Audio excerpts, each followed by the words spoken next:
Hello, hello. I'm That was surprised to good. see my own face. I know.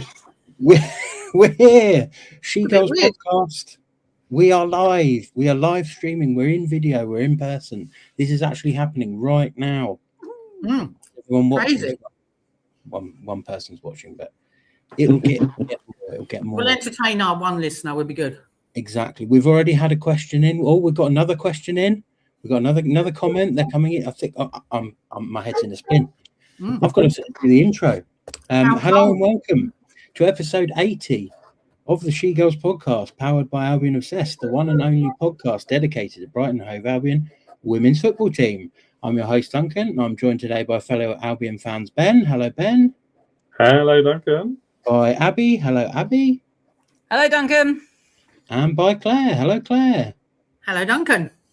It's the awesome foursome, of course, but we are joined backstage as ever by producer Joe. He'll be pressing all the right buttons in all the right places, and he's got extra buttons to press today as we're on video. So yes, I'll give everyone a quick rundown of the format. So essentially, for a while now, we've been having a part one and a part two, just to give people a natural sort of break if they wanted to listen to a shorter podcast, and then obviously, catch up with the rest at their leisure. So have a natural break. Exactly. Now you can actually have a break, and Kit Kats are available, but other brands also too. And then part two will be audio as ever it was. So we'll basically do the first hour on here, part one, and then the second part will be available as an audio podcast later in the week. So this first part will generally feature us talking about the game that's just gone, any sort of current news, things like that. Second part will normally be the kind of more speculative stuff, a preview of the upcoming game and things like that. So that way you kind of get the review of the last game sooner, and you get the preview of the next game closer to the next game. So hopefully that makes sense. How are we all feeling? I'm going to start with Ben, because he's next to me on top of the top line of the video. How are we all feeling about being on video? Oh, I'm feeling a bit like the Brady Bunch. So that's aged me again. I just keep aging myself. Now everyone can see how old I am as well. This is horrible. I've done Albion Obsessed a couple of times, so you kind of get used to staring at your face on screen But yeah, no, I've got my scarf on, and actually the radiator isn't on in this room, so I'm actually needing it. To answer Stuart's sort of preemptive question, yes, it still is blinking freezing in Sussex at the moment. We've still got snow on the ground where I am. Sorry I missed last week's show as well, the last show, because we had about 5 million relatives here, and there literally wasn't a room I could go and use. But here's again, exciting development, the miracle of television. It's like we're in the 1950s or something. So, yeah, exactly. It's sort of got. I know what you're meaning about the Brady Bunch sort of thing, but I also was thinking of is it like Celebrity Squares or something? I know we had a thing over here, but I think it was bigger in the States of that sort of thing. So there was one in the middle, and you had to get the free row or something like that. I'll come to our next Sussex-related current resident, which is Aby. How are you feeling, Aby, about the new sort of production that we're putting on now? Oh, it's very exciting, isn't it? Yes. I'm very, very impressed by my virtual background. We're all very impressed. Yeah, purely because I have not tidied my office up. So there we go. It's very good. It's exciting. Just as we went live, the dogs, of course, started woofing. So fortunately, Mother is armed with dog biscuits. So she's in charge. But very excited. Should be good. I thought Mother was the one holding up the background, so it's good to know that she's able to rest her arms. And currently abroad, we come to no less important than anyone else, but sitting in, I don't know, maybe colder temperatures. Claire, you tell us, in France right now? It's quite chilly. We are snowing at the moment, so we've been as low as -6 at one point.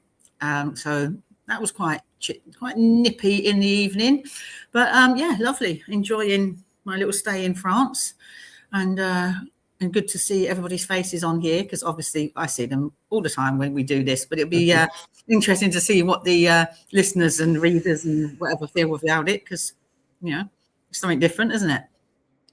Yeah, it's a sort of a peek behind the curtain, because it pretty much looks like this all the time when we do the podcast, minus some of the fancy graphics that Joe has cooked up for us on short notice. But yes, we can see each other. I think we've mentioned that on the podcast before, but now you can see us too. So I don't really know if that's a good thing or a bad thing. We'll obviously find out, I guess. But yeah, we've had a couple of weeks off, no sort of football action, not in the women's game anyway, for the winter break. So we had a little break ourselves. We had a week off. That's all we had. I know it feels like longer to everyone, but it was just 1 week off that we had. So yeah, we're back full scale for the upcoming second part of the season. We're at the halfway mark, so it feels like a good time to sort of take stock and see what we all think of the season so far. I think the first half of the show, so the part that you'll see on YouTube here, we're going to talk mainly about the transfer window, and then the audio section will have kind of the preview for Villa, any other news and stuff like that. So do bear with us for that. That'll come later in the week. But yeah, we thought it's on everyone's mind at the moment, isn't it? The transfer window. I know, obviously, in the men's game, you know, you see there's show after show after show on Sky Sports about, you know, rumours and things like that.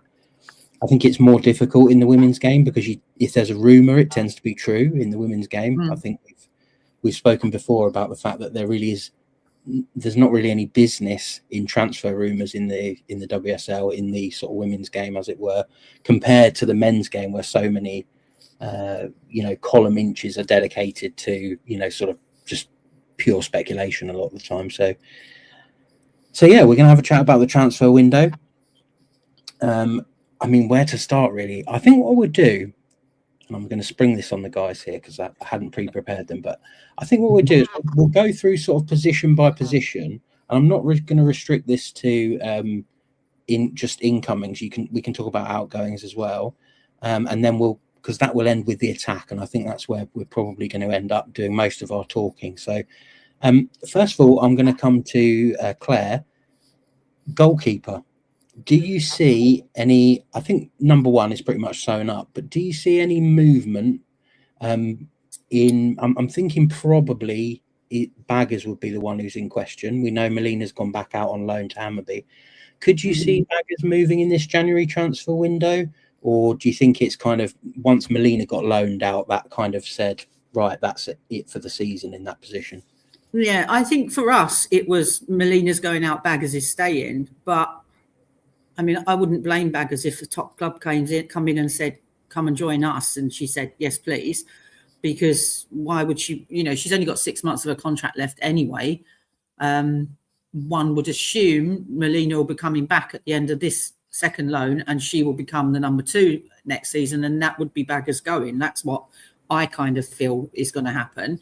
So I would totally understand it if Baggers said, you know what, blah blah's offered me XXX and I'm taking it, thanks very much. I would not be surprised, but I don't think Brighton are planning on that. I think we're quite content to have Baggers as number 2 back up to cheer. Yeah, I mean, like you say, I think there's obviously been a bit of speculation about, I think their contract is up in the summer, so I would suspect it would have to be a team that would need a keeper sooner rather than later, maybe if there was an injury or something. But other than that, you would kind of lean towards everyone kind of having their sort of roster set at this moment. Yeah, I mean, you kind of look at Arsenal, don't you, and you think, well, if they offered her, well, we'll give you the next 6 months on loan, or take it as a 6-month contract, would Baggers say, yeah, go on then, I'll go and sit on your bench for 6 months and potentially win something, rather than sit on the Brighton bench? I don't know. I wouldn't blame her if she did that, but it's worked wonders for Taylor Hines. Absolutely. It's your step up into the World Cup squad straight away. Do you know what I mean? If she sat with Arsenal for the next 6 months, but who knows? It's I think we're pretty okay in what we've got, because even if Baggers did go, I think we've got Hannah Porter, who would be an admirable number 2 for a bit. But yeah, Yeah, Abby, do you think the same? It would take kind of a an injury somewhere, or a a player perhaps to get a crazy offer somewhere else. Like there'd have to be a sort of momentum shift somewhere else for her to kind of be able to get a spot that would be better than the one she would be offered here. Yeah, absolutely. I don't think she'll be going in as a number one into any of the WSL.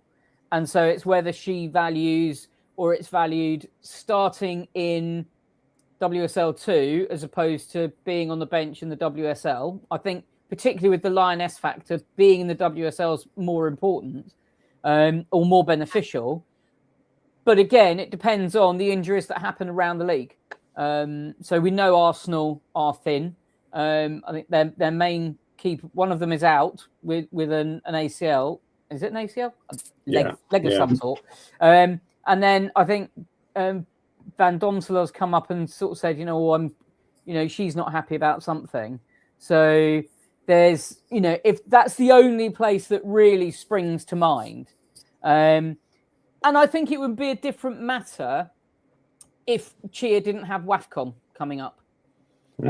Because we know that we are going to lose her for a bit. If it was a case of, well, we've got Chia in, she's a very solid number one. We're all agreed that she's a very solid number one. And, that is her position. Then we would potentially just go with her and then have a very solid number two. But because WAFCON's coming up, we know we're going to lose her. Then that puts, for me, that puts a different complexion on Brighton's, a willingness to let someone go because we know we're going to need her. Yeah, that's a very good point. Yeah, obviously, I think is it 3 games that I think she would miss definitely. Maybe 4, I think. Maybe 4 if they get to the final. And then you've got to factor in other things like, travel to and from, particularly, coming back.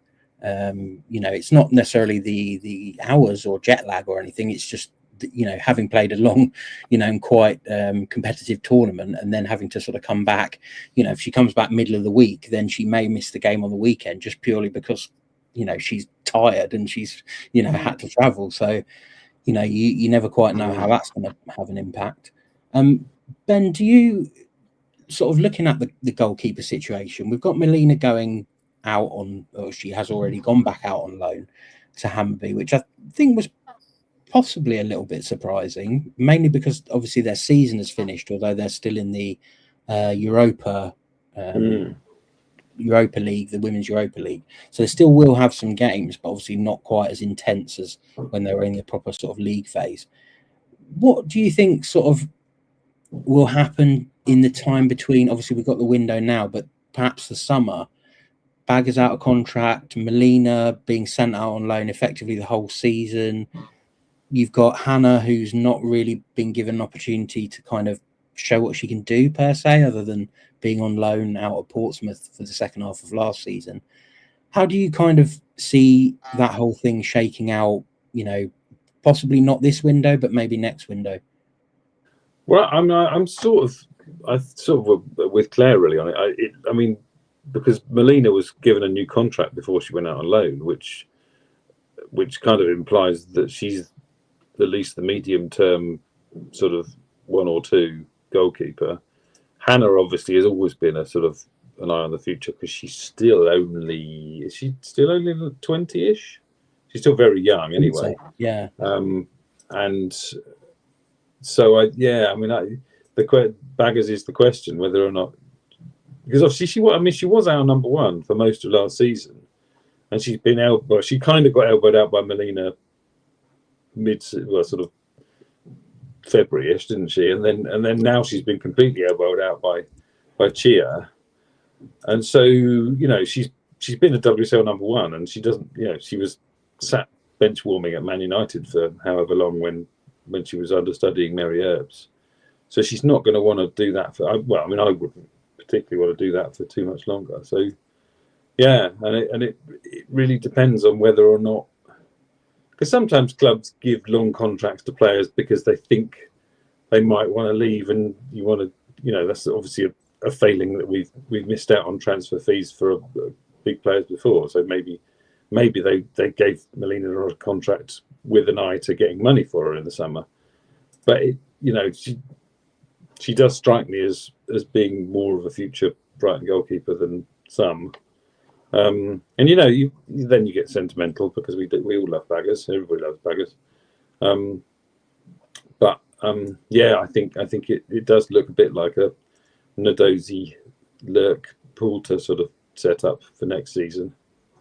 But yeah, we shall see. Yeah, I'd like to see Hannah get an opportunity in some shape or form, whether that be out.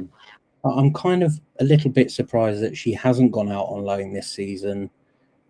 If she's kind of really considered to be, she's sort of fourth choice, isn't she? Really, to all intents and purposes, because of the fact that we keep loaning Melina out, she's third. But essentially, if all our goalkeepers are fit, healthy, and at the club, she's the fourth choice. Yeah, for a 20-year-old with sort of prior, England ambitions, and she's played in the unders, I think up to under 19s, maybe. You'd be surprised if she wasn't getting a boost up the pecking order soon if she didn't look for at least regular game time, if not a move away, perhaps. I guess the thing is it's the homegrown players issue, isn't it? Because we needed both Hannah and Baggers, because otherwise we would have fallen short on the homegrown count, which is again why I wondered why it was Melina that went on loan rather than say Baggers or Hannah, and obviously we're going to be worrying about that again coming up. Yeah, it's difficult to say now. I mean, obviously, an ambitious young goalkeeper wants to be playing, so whether or not she's going to be looking elsewhere. But I think she's got a fairly long contract that she was given sort of from day one, because I think again they thought she was an asset that might get stolen. So yeah. Yeah, and to be honest with you, if we're talking about have the homegrown factor, having your backup goalkeeper and your third goalkeeper as homegrown players is probably quite an advantageous way to utilise them in a way, because they're probably not going to get a lot of game time, which means that in the nicest possible way you can have potentially two younger players or two players who you're not needing to call on all the time necessarily, but of course you always run that risk of injury and things like that. So but yeah, I think we're probably status quo on goalkeepers. I think, as Claire and Aby pointed out and Ben elaborated on, the exception would be, a big club kind of coming in and saying, look, we need cover for 6 months. But, even then, we're not talking about a fee. I think it would just be good for Baggers.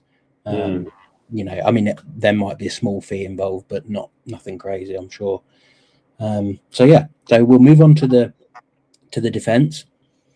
Obviously, we're quite well stocked in defence. We've got quite a lot of players, but we have been sort of injury hit. Obviously, we've talked before about the fact that we started the season without Manu, and Mylese was kind of nursing an injury. Caitlin, right at the beginning, was coming back off a bit of a knock, I think, and getting some match fitness back. Aby, what's your feeling about the defence? I think we're probably talking about maybe some outgoings, maybe in that position. Yeah, I mean we've got a lot. They're all lovely. We all love them. Some we know very well because they've been here for a while. Someone like Mylese, I don't think we've had the opportunity to really see what she can do. But as she's a newer player in, she's not going to be one of the ones that we're going to be looking at going out the door again. Yeah, I mean, I like them all. I don't want any of them to go. Stay forever. But that's not football. It's not football. It's not business. We've got to move on. I think the defence is playing really, really well at the moment. So I don't think we need to muck around with it too much. I can't see anybody coming in. I mean, are we talking about the phantom tweet?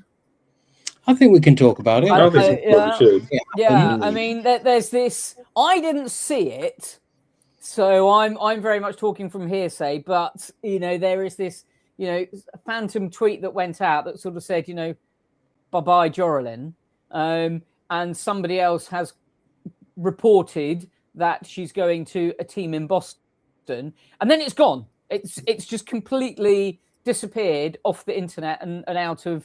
So unless you saw it, you don't know that it happened because nobody managed to get a screenshot of it. So I'm now screenshotting everything manically just to sort of, for proof. Yeah. So if that was the case, I would be very sad to see Jory go because she is just such a lovely, lovely person. But it's fairly obvious for me, at least, that she's not in Dario's plans as a starter. Yeah. And we are very deep in that position. And unless they're going to start playing her somewhere else, like marauding swashbuckler, which was what she did in the Charlton game. I don't know what position she was playing, but she was brilliant. But for her, she needs to be playing first team football somewhere. She's too good to be sort of sitting on a bench, even if she's not quite. I don't think it's the case that she's not necessarily good enough for the team. I think we're just so well stocked and we've got so many good players that perhaps she doesn't quite fit into this team, but would fit into somewhere else very, very well. But yeah, it's that's the only person I can really see sort of going. Everyone else, sort of apart from Marrett, everyone else gets played, gets game time, and gets rotated round. Yeah, I think like you say, it's not necessarily that she's a bad player. I just think maybe she's not we're not a strong enough team at this point where when she makes a mistake, we're going to always be able to save her from it, if that makes sense. Like there are a lot of defenders who have got a mistake in them, but you need someone else next to you who's going to kind of cover up that mistake. And that's not a disparaging remark about our other defenders. It's just that we're trying to go up the table. And I think just inherent in that factor is that we will have players who are good, but they're not good enough to take us further. And that's kind of how I see Jory. I think we, like you say, we can all agree as a human being, she's lovely. She's so good with the fans. Like whenever there's been like a signing or anything like that, she's always one of the people who always turns up, to meet fans and kids and stuff like that. So absolutely fantastic, personality. I just think she had one too many sort of slip-ups, one too many technical errors, as Dario, and he kind of lost a bit of faith in her. And that's kind of bled through now where, like, we've brought in other defenders who, to my mind, are probably higher up on the pecking order than she is. She's probably our fifth or sixth choice centre-back at this point. Charlie Rule was getting played in front of her. At the beginning of the season, that was one of the things I noticed straight away was when we were coming into like quite important games and we had injuries, it wasn't, oh, let's get Jory in. It was, let's play Charlie at centre back, which, you kind of think, well, you've got this Colombian international. What's the thinking there? But there obviously is a theory behind it. Claire, what's your thoughts on Jory going and sort of her as a player?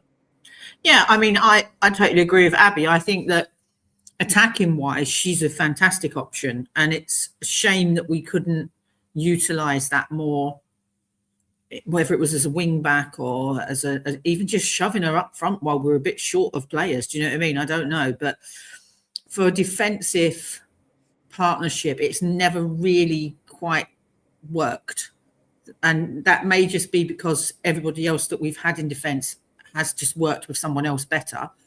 But I look at what we've got and I think, yes, it's not perfect yet, but Caitlin, Manu and Minami together, those three, I think are the best players we've got in those positions. And individually, they are the best players.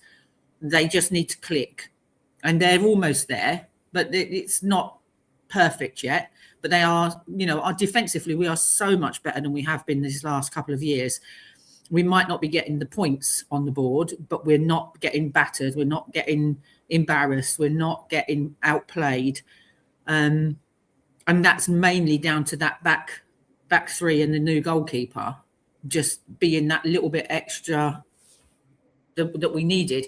And I think if you're going to let players like Jory go, you have to be replacing them with someone better. And I feel like we've already done that. We've replaced all of the defence from last season, all 4 of them, we've replaced them with better players. That's no disrespect to them. They are, great players in their own right, but we are moving forward. And yes, we will always have a bad game here and there. Everyone has a bad game. Arsenal got bashed 4-2 by us last season. They wouldn't have walked off the pitch thinking, oh, well, that was okay. We had a bad game, as Charlie just pointed out, 3-0 to Chelsea. These things are going to happen. We're still a mid-table team. We're not championship material yet. The top clubs may always catch us out. But on the whole, we're doing a lot better, and it's because we've replaced that defence. Yeah, and I think, to be honest with you, like we said, I think when we reviewed the Chelsea game, the fact that we lost 3-0 was basically down to the fact that we had so little attack. Yeah. The defence was just under the cosh from minute number 1. It really wasn't so much, that the defence had a poor game. That was kind of the only game really where the defence was just under the gun from minute, from second number 1, really, wasn't it? Yeah. If that had been last season, that would have been 6-0. But that defence put a shift in, and we let 3 goals in, but it was, like you say, because we had absolutely nothing on offer up top. So we were just under the cosh the whole time. So I didn't walk away from that feeling like, oh, what a terrible defensive display. I walked away from it thinking, how have our club let us down by not having a full squad available at the beginning of the season? Yeah, absolutely. Ben, we know you love a duchy. Talk to us a little bit about Marriott. Do you think there's a possibility that Marriott could go as well, or do you think she would benefit from a loan, or do you think it's kind of like if Joralin's gone, then Marriott will stay? Because we have had injuries and will get injuries. So, what do you think about Marriott? Yeah, I think if one goes, then the other stays.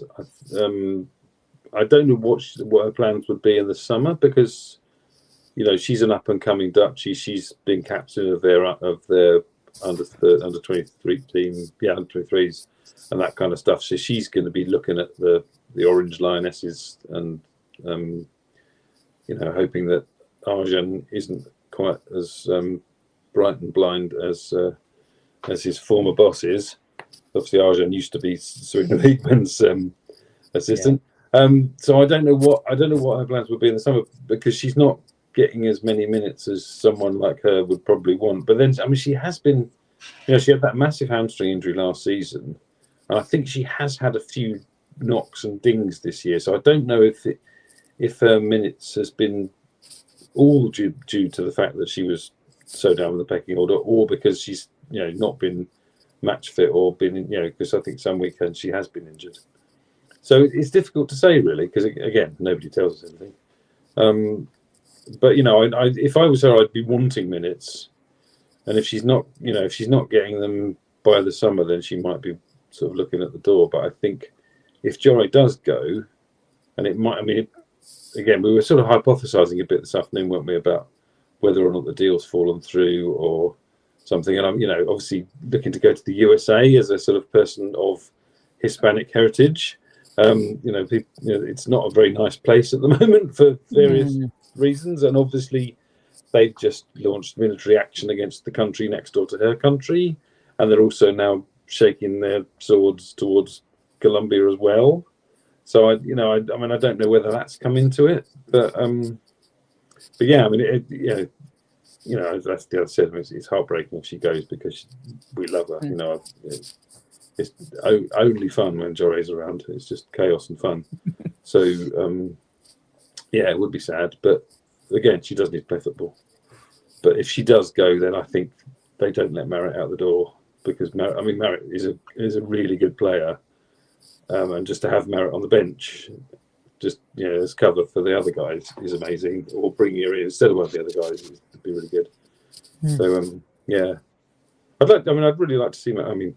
Obviously, because I love the duchy, but I think she is really good, and she is the future of the Dutch defence as well. So that's not a player to be sniffed at. Yeah, I feel like she might be one of those players who we almost can't really give a full sort of rating almost on her, or because we kind of need to see her play week in, week out. I think you could probably argue that a little bit with Caitlin as well. Last season, I think she ended up playing like maybe 5 games, or parts of 5 games, or maybe she started 5. But I think there was still a little bit of a question mark as to whether she could be a regular starter in the WSL. But when she's been playing this season, I think that's flipped on its head, because you've seen her put in, 4 or 5 excellent performances in a row. And, then you can kind of go, oh, okay, yeah, she can cut it at this level. Like, and I don't think it was that we left out. She couldn't. Yeah, I don't think it was we thought she couldn't. It's just you want to see it, right? I think when Moeka come in, we could all see it straight away. And some players you are going to notice straight away, and some it's going to take them 4, 5, 6 games, or you're going to have to see them over the course of that period, having their ups and downs and stuff, before you can make a sort of judgment on it. And that's what I kind of feel like Marit is. She's been put in for the odd game, and then sometimes she's done quite well. She made 1 or 2 mistakes, but nothing sort of horrendous or anything. But equally, not maybe necessarily we've gone, oh my god, like get her straight. We need to keep her in the first team. It almost feels like she needs to do a Caitlin and kind of get a run of like a few games for even, I think, maybe Dario to kind of go, oh, okay, yeah, well, she is very good, or okay, maybe she needs a bit longer, maybe she needs more game time, maybe she needs this, maybe we bring in someone else or whatever. So I think that's an interesting one. I think, like you say, Ben, that might be one to keep an eye on for the summer, particularly with Jess Pegram doing very well at Rangers. I can see it being quite an attractive proposition to have your 4th or 5th choice centre back be an English trained player, and obviously someone from the academy. I think for a long time we've wanted more players from the academy in the first team squad. So when it looks like one of them is ready, it feels a bit negligent to put lots of roadblocks up in their way. So we shall see. We shall see. So coming on to the midfield, this is a bit of an interesting one actually, because I think the midfield has almost got forgotten, because our defence has been very good for the most part, and goalkeepers all sorted out, and we know the attacking deficiencies, which we'll come on to in a minute. But the midfield, when I kind of looked at, I actually watched a video. I forget the channel it was on, but it was one of these groups who kind of does like every team, and they were talking about a player that every team needed, and they actually had like a kind of like an American football style depth chart. And actually, I thought in particular down the middle, we're not that strong behind the sort of starters. I would say we could maybe do with another player there, not just in attack. Mainly because I would say Fran, we kind of know her limitations at this point. Doesn't seem to be able to play every game. So then you have to have someone like Nadine to come in for Fran. Obviously, she's a different player. She's not Fran Kirby. So that obviously there's adjustments have to be made. But we've got Sonoda, of course, who kind of hasn't really had much game time. But beyond those two, there's kind of not much coming through behind. So I'll start with you on this one, Ben. Do you think that centre midfield might be somewhere they're going to look, or might they look at maybe a more attacking midfielder, bearing in mind they went for Fuka, who's probably a bit more defensive? Maybe they'll look at someone to kind of bring along with Fran, maybe entering the last year of her contract next year? Or do you think they'll be happy with their midfield as it is, and they're just going to go all out on the attack? I think it's difficult. I mean, when it's fit, it's a good midfield, isn't it? Yeah. So obviously, we've had Bex Rayner out. I think she started with a bit of a knock, and then she obviously broke her foot in the League Cup game at West Ham, and she's been out ever since. And obviously, Fran, as we know, they have to be. It's not just injuries with Fran either. They have to be very careful with her health, don't they? So, because she had that heart thing, and so if she gets sick, then they have to be careful that it doesn't exactly. I'm not exactly sure of the medical term. And obviously, I mean, she's an attacking midfielder, but we were missing Maddie Haley for quite a long time as well. So, and also Jelly Tankovic has been in and out. So I mean, when and if everybody's fit, I think we're kind of good. And as you say, I mean, Tuka Tsunoda does look really, really good. She's done some really good stuff in the League Cup, and the sort of few minutes we've seen in the WSL have been very impressive minutes. So I don't know. It's hard, isn't it? I think that's almost one of those ones where it's like, well, if there's anyone around, kind of what happened with the defence over the summer. Because I don't think, when we were signing like Manu Venegas and even Melis and Pome, we didn't really need anybody. But it was like, oh, wow, this French girl at Chelsea is available. Quick, grab this amazing Colombian. She's still injured, but we'll have her. So I think if anyone sort of was just lying around and nobody else had picked her up and was like, oh, look, there's so-and-so midfielder, quick, grab her. But otherwise, I think we're pretty good, but it's just as long as everybody's not injured at the time. And I suppose again, I mean, when Charlie Rule, I think, is a fit, it's difficult to tell whether she's a midfielder or a defender, and she'd be playing centre back and right back, and again, I mean, Lolis Lagers is either a wing back or sometimes, I mean, she's played centre mid. Rachel McLaughlin's been a bit utilitarian this year as well. So it's difficult. I mean, it wouldn't be my priority, I think.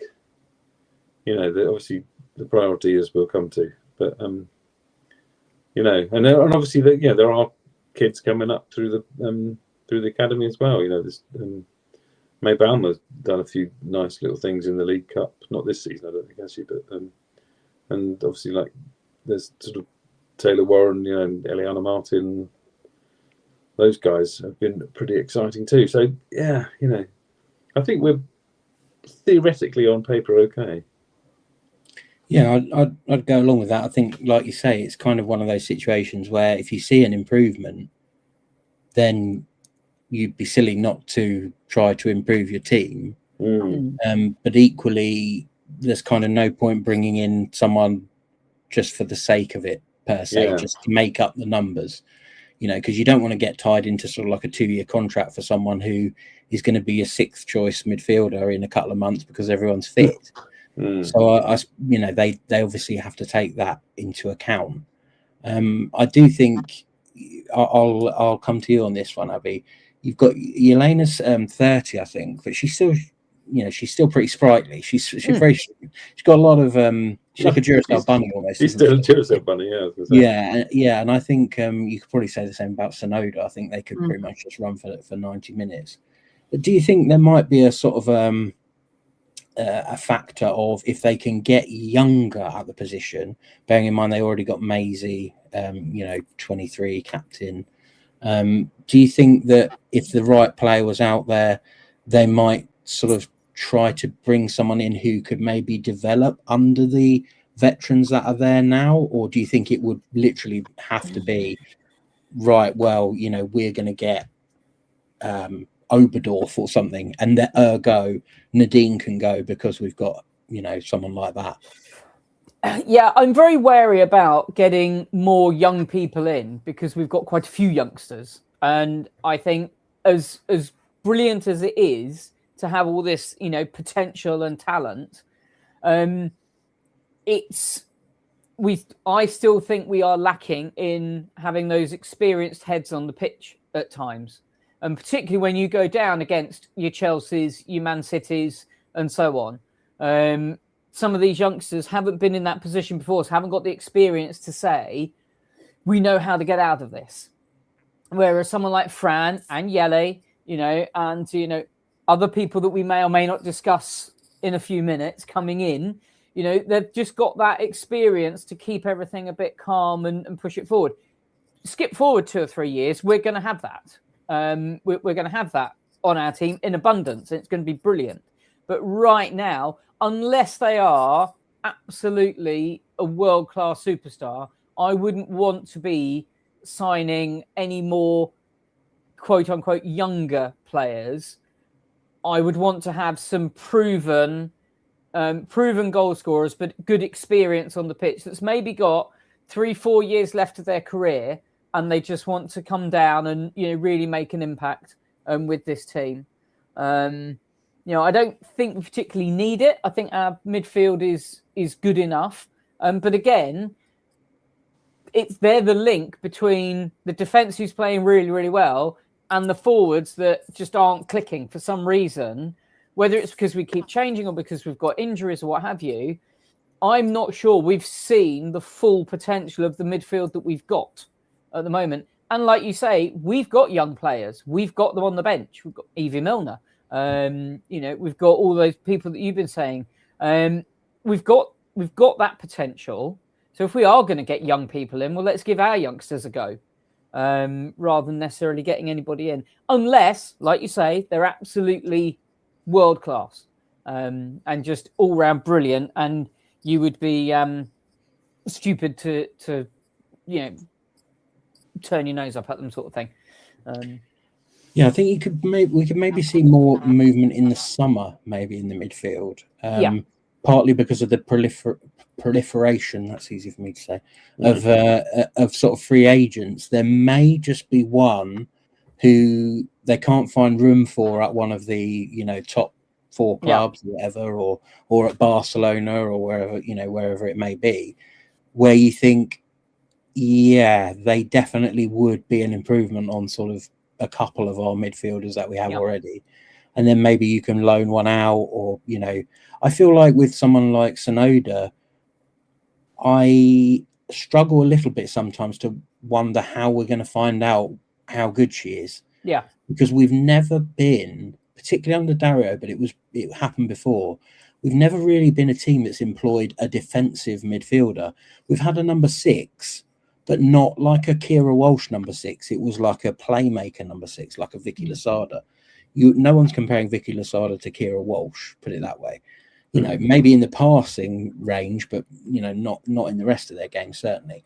So when you've got a player like Sonoda, who kind of is that, kind of reminds me a little bit of like I'm going to go to men's football here, but Owen Hargreaves, where like they don't necessarily have like one outstanding ability. They're just there all the time. They're just in and around the ball, being busy, getting the ball off people, giving it to other people. And I just feel like that's going to be really hard for her to show how well she can do, unless, again, like I said with kind of Marriott, unless she gets a big run of games. But I don't know at what point she would be able to get a big run of games, because obviously, like you say, when we're all fully fit, we've got Fran, who you can't almost not start if she's fit. You've got Yele, who's probably similar. Our captain is the other midfielder if it's 3 midfielders, so I struggle with that a little bit. So maybe they may look to bring someone in and then utilize the loan system to get Sonoda some game time elsewhere. But we haven't had much joy, with the exception of Jess Pegram, with our sort of loans recently. So you never really quite know how that's going to play out, but we'll see. Claire, do you feel like this midfield, if we can get the reinforcements that we're going to talk about in a minute up front, that this midfield can and is good enough to finish above 5th, where we finished last year? I think that's gone, personally. I don't see Spurs dropping off, not with what they've done in the transfer market, unless their players just do not click and do not gel and they have an absolute mare. They're not dropping off. And I just think like Aby, I think we, if Yeli and Fran are playing, we play totally differently. We play like a team with confidence. We play like a team that knows what it's doing. We just still haven't had anything up front for them to play onto. So we haven't been able to take advantage of it. But you can see the minute that either one of them or both of them are out of the team, there's very little on that pitch that is leading and pulling forward. Maisie can't do it all. And I feel sometimes, actually, I'm not sure I like Maisie in the number 6 role. I would like to see her further up front and attacking and having a go. Do you know what I mean? Because I think that's where she was a better player last season when she was doing that. So I think, in the kind of backup positions of what we've got, I think if somebody, I always say it doesn't matter who it is in the team. If somebody better than Fran comes in, you take them. You know what I mean? It doesn't matter who it is. If you've got a better option and you can get them, you take them. I'm just not sure that Brighton are looking that high up the pegging of better players right now. Whether we can afford it or whether we just don't have the clout to bring them in, I don't know. But I think we have a midfield on its day when we've got Maisie, Fran, and Yelly playing. They can run the show and they can keep it going. But we have to do something up front. There's no point having all of this sitting there doing the job if we can't get it moving.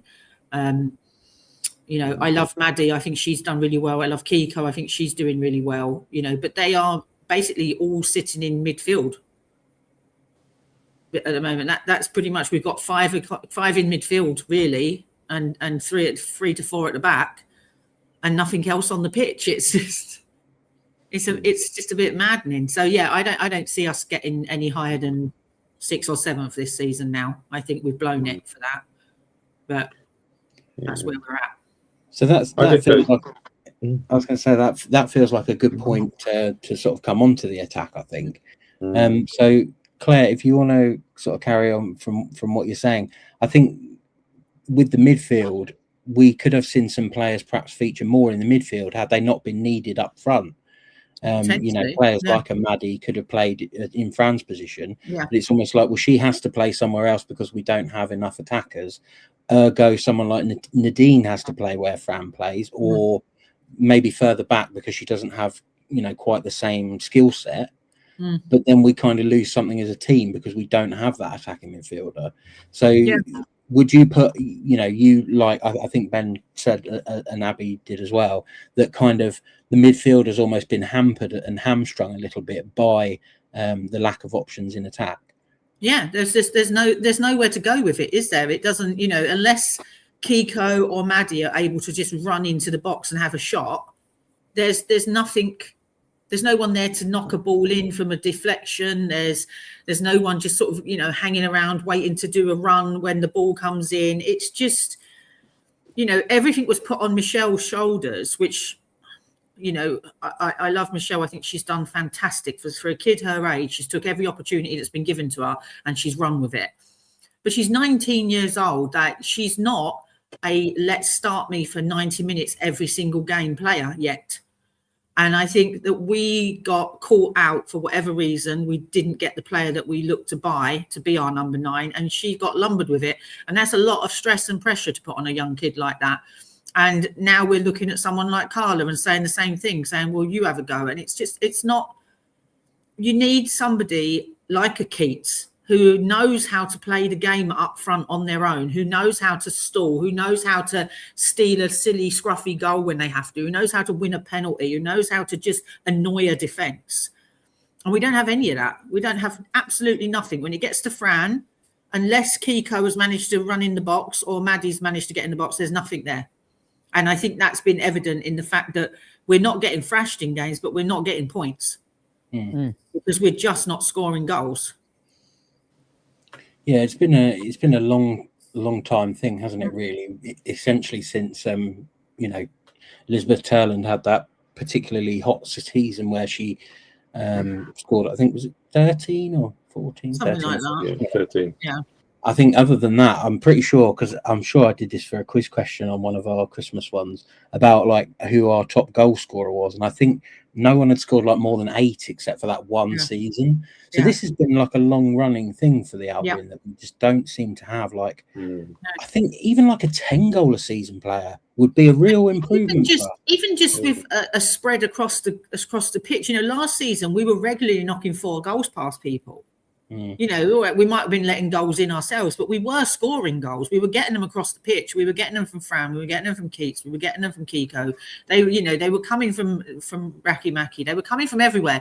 We haven't had that this season. It's like they all move forward and then they all stop because there's nothing there to move forward to, and so they just all come back. They lose the ball and it all gets chucked back at them. And if you lose that to someone like Chelsea, they're going to put 3 past us. They're going to keep going. You know, we've done really, really well in how we've defended and played. We just haven't had that opportunity with a goalie, a goal scorer, who can nick you a goal when it's least expected and put you back on front or just keep you moving. And it's, you know, I think they look frustrated with it as much as we do, I think. Ben, what do you make of, I know a player we've sort of talked about for a while who might be able to fill that role, and I think the more and more time passes and the more blooming players they sign, the more we think Spurs might have a free player or two to offload. And I think probably people can see where we're going with this. Much as I think we all would have liked to have Beth Mead join at some point, I think we may, given the sort of point we are in the year and where the team is, we would probably be very happy with Beth England if she was to make the journey south. What do you reckon, Ben? Yeah, I mean, it's difficult for me because I think she's, I don't know, is she a year past her best? I mean, and also, I mean, there's partly that, and also partly that they've made her captain at Tottenham. So, you know, regardless of all the millions of, you know, basically they're asset stripping the Swedish league at the moment, aren't they? Yeah. But I suppose someone's got to go somewhere because they can't just suddenly have a 40-player squad, can they? So they've got to release somebody. But I don't know. I don't know if they'd want to let her go because she's now their captain. So I mean, I think if she comes, I'll love her and stuff. But I'm not massively enthusiastic for some reason. I don't know why. I mean, just on the subject of what we've got. I mean, yeah, I think we've talked a lot about the fact that Michelle isn't the finished article and had too much pressure put on her. But obviously that's moot now anyway because poor thing's going to be out for the rest of the year. But yeah, I mean, I still stand by my excitement over Carla because I think she is going to be an amazing player for us. But I think, you know, we said in the summer, didn't we, that couldn't expect too much of her for the first half of the season. So I think as the second half of the season goes on, I think she's going to get better and better. But yeah, I mean, as Claire said, there's not been that focus. Whether it was someone as experienced and, shall we say, tenacious as Nikita Paris, or whatever, there hasn't been that sort of player that the sort of the attacking midfielders could build themselves around. So yeah, so they've kind of all either, because obviously, you know, Kiko is a forward, Maddie Haley is a forward. They're sort of, you know, in the olden days, yeah, I suppose. I mean, the sort of by the sort of olden days, 1950s terminology, like Kiko is an inside right, and Maddie's an inside left kind of thing. Neither of them is like a centre forward. So we need to stay in the 50s. We need that Nat Lofthouse, don't we?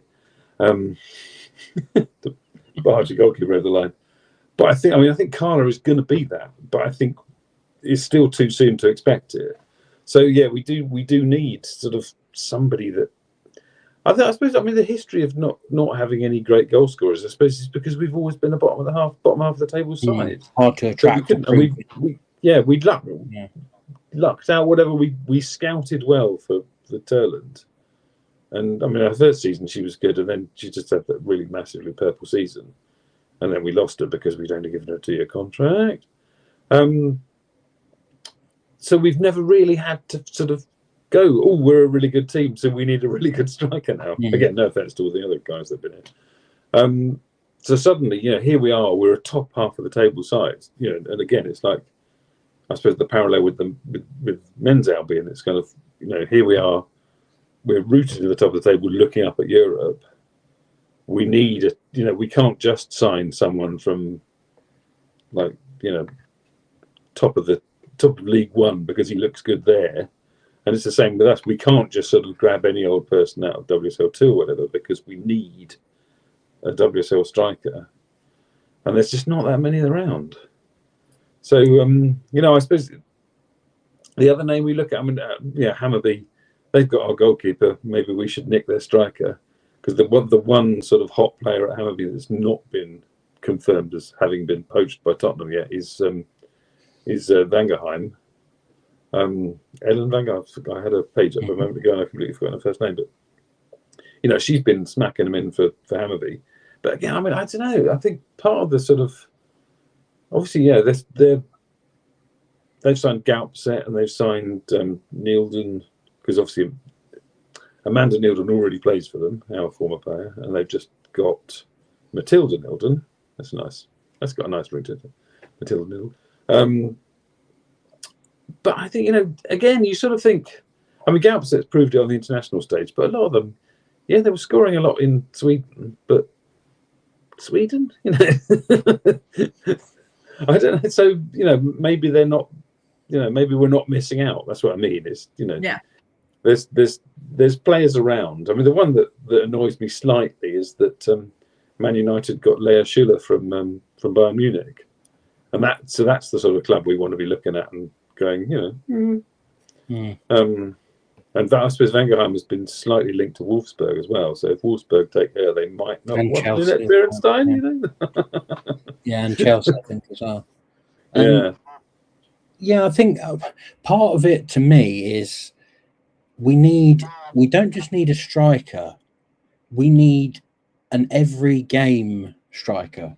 And that's the thing, because obviously if you're looking at Tottenham and you see someone like, you know, they've got Beth England, I think if they hadn't gone out necessarily and bought, you know, these 4 or 5 players, then maybe she starts a lot more games. And I think she probably could handle, she's a couple of years younger than Fran, I think, so she probably could handle pretty much a week in, week out. Maybe when we had like cup games and stuff, she wouldn't have been able to feature in all of them. I'd get that. I would have thought if she's fit, she could probably play every WSL game. I think the other sort of person on the pecking order there to me would be Martha Thomas.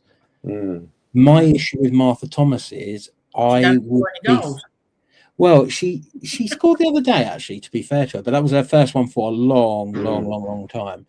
And the thing is, she's quite a good player. Don't get me wrong. She's not a bad player.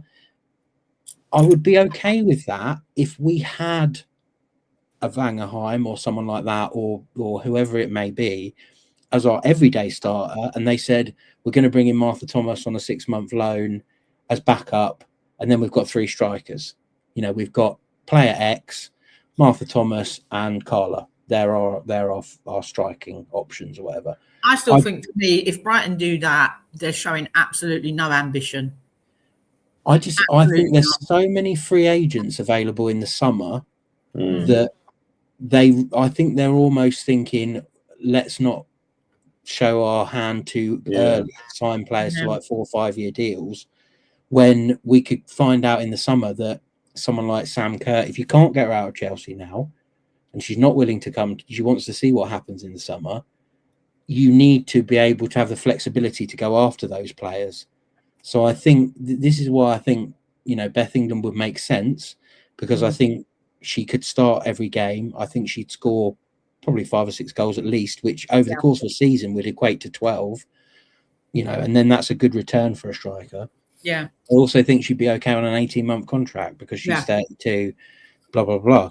I think Beth England, for me, is a much more attractive prospect than Martha Thomas. I don't want another player that doesn't score goals sitting on our bench not scoring goals. It's pointless. Do you know what I mean? We need somebody who's going to come in, hit the ground running, because they're fit, they're ready to go, and they know how this league works. And they've got players around them like Yeli, like Fran, that they've played with before, and they can just boom straight into it. But also that can mentor the likes of Carla and Maddie and so on, and bring them on. I still maintain that I think the beginning of our season with Michelle and with Carla and with everybody else would have looked vastly different if we'd have kept Nikita.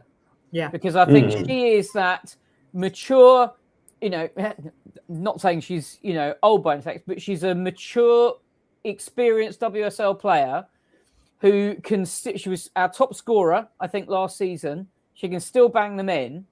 And she would have been the perfect person to have mentored and brought along Michelle, Carla, etc. I think that would have been a really nice move, and that's who I think we should be looking to sign.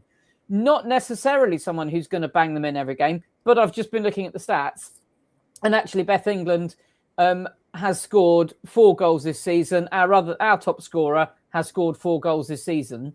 So, she is their joint top scorer with Tinker Tamberg, who I would have quite liked to have signed, but that ship has sailed. But you get her in. It's not just what they bring on the pitch; it's what they bring off the pitch, and when they're not on the ball, and all of those other things. Which is why, not necessarily her, although it'd be quite nice to get her. But I think someone like her, with the experience, with the footballing intelligence, to then bring on our other players, and like Fran does, just raises the whole team up. And I think that somebody like her would stop Fran getting quite so frustrated as I think she does. There are times where Fran does look quite frustrated with the way that we're playing.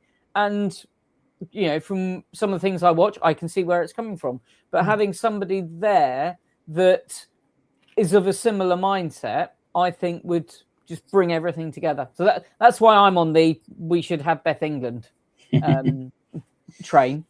If not her, someone like her. I just think we're on a bit of a hide into nothing in a way, because if we go out and buy someone really good from like Sweden or someone like that, then it'll be, well, they never played in the WSL, blah blah blah.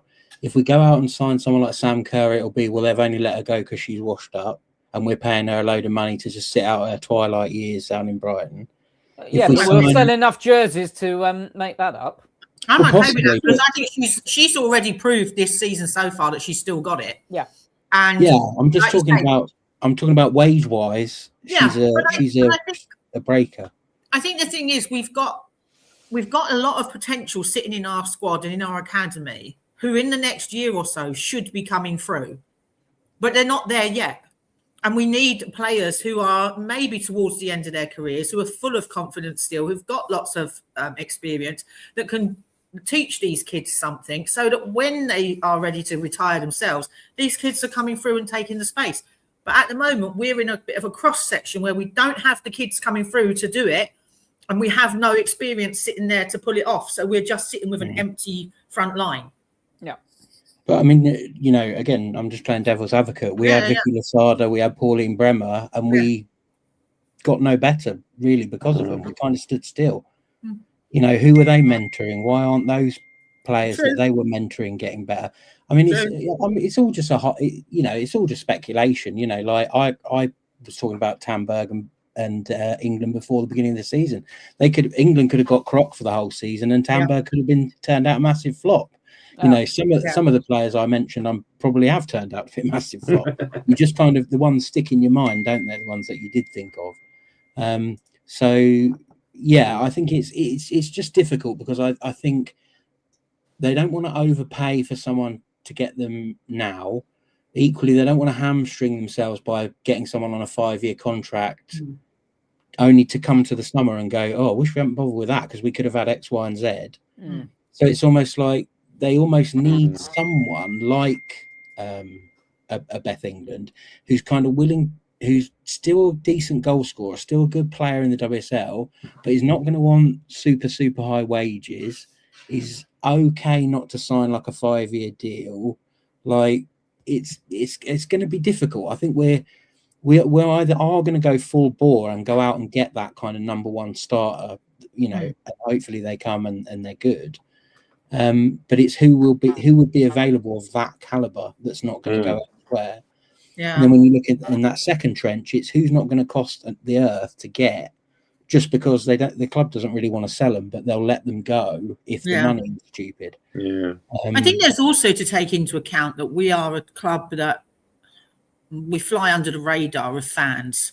We've said it lots of times. If you're going to start watching women's football, most fans are going towards wherever the Lionesses are playing and where the big names are that they all know. And so I kind of feel like there is a place for us to buy another Fran type player, get another couple of big names in, even if it is just for a season or a season and a half, just to kind of have people looking at us and going, oh, and Brighton has big name players down there. Because we've got a massive area. The whole of the southeast is basically up for grabs. But most of these people are willing to travel to Arsenal and Chelsea to watch a game than Brighton. So you've got to change their opinions and make them want to come to watch us. That's not going to happen unless we have names that people understand and know who they are. Doesn't matter how good our goalkeeper is. If nobody's ever heard of her, that won't be anybody that wants to come and watch it.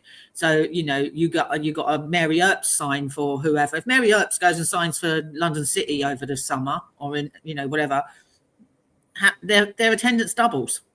Yeah. Maybe not quite so much now, but it would have done. You know? But you know, I totally. It's that thing of there are names out there. There are names of players out there, and fans of women's football are not like the men. They are very loyal to players. Yeah. So if they are Mary Earps fans, they will follow wherever Mary Earps goes because that's who they're supporting. They're not bothered about what she said in her book. They're not bothered about what the headlines say. They will be completely 100% behind her. And I feel like Brighton just keep missing the boat on all of these opportunities to grow as a club because they're either penny pinching or they're not putting themselves forward to get a player, or, you know, they just don't see how they fit, or whatever it is the issue is. I don't know. I don't know what it is, but we need to be going all out to get somebody who's going to score us goals. And that's the only way we might start moving up the table. Yeah. And I think I would say that this has all been necessitated by the fact that we would light on attackers from the get-go. I think if we weren't an attacker short now, we could go, okay, look, you know, we're going to do okay this season. We're going to finish probably 6th or 7th. We're probably going to match roughly as it is our points total from last season. So we've kind of got no better, no worse. But we're coming into this sort of summer where there's a lot of players out of contract. Whereas now we have to do something. It's doing nothing is simply not an option. Whereas I think if we had have kept Nikita and Michelle gets injured, but you've still got Carla, you've still got Maddie who can play there, etc., we could have probably still just, you know, got through with 28, 30 points, finished 5th or 6th and gone, look, summer, let's go hard at some of these big name players that are out of contract because they can't all go to one place. Some of them have got to come here. Yeah. But we now have to do something because basically we pinned it all on Michelle. She got injured. And so we're down to basically Carla in the striker position. Yeah. And, you know, which we've spoken about before is, you know, she needs time to kind of get back into the rhythm of the game almost. You know, you're talking about someone who's probably played less than 20 professional games. Like that's just the bare bones truth of it. I know another player that's been mentioned from Tottenham is Lena Gunning-Williams, who I think is quite well regarded in the England setup. However, what I would point out is in 3 seasons, she's played in 19 games, 0 starts, 0 goals, 0 assists. Yeah. So how would she be an answer to anything any problem that we've got right now? She might be an answer to something in the future. Maybe if we've got squad space and you really rate her, whatever it is, maybe you go down that route. But we're handcuffed now. We can't go down that route because we could not rely on her to score anything. Never mind. And we've got enough players that are already in that box of potential. Right. So basically, you either acknowledge that what we've got as potential isn't potential anymore, and you move them on, and then you fill in some potential slots. Or you accept that we've got potential, but it's not for now, and we need to do something for now. Yeah.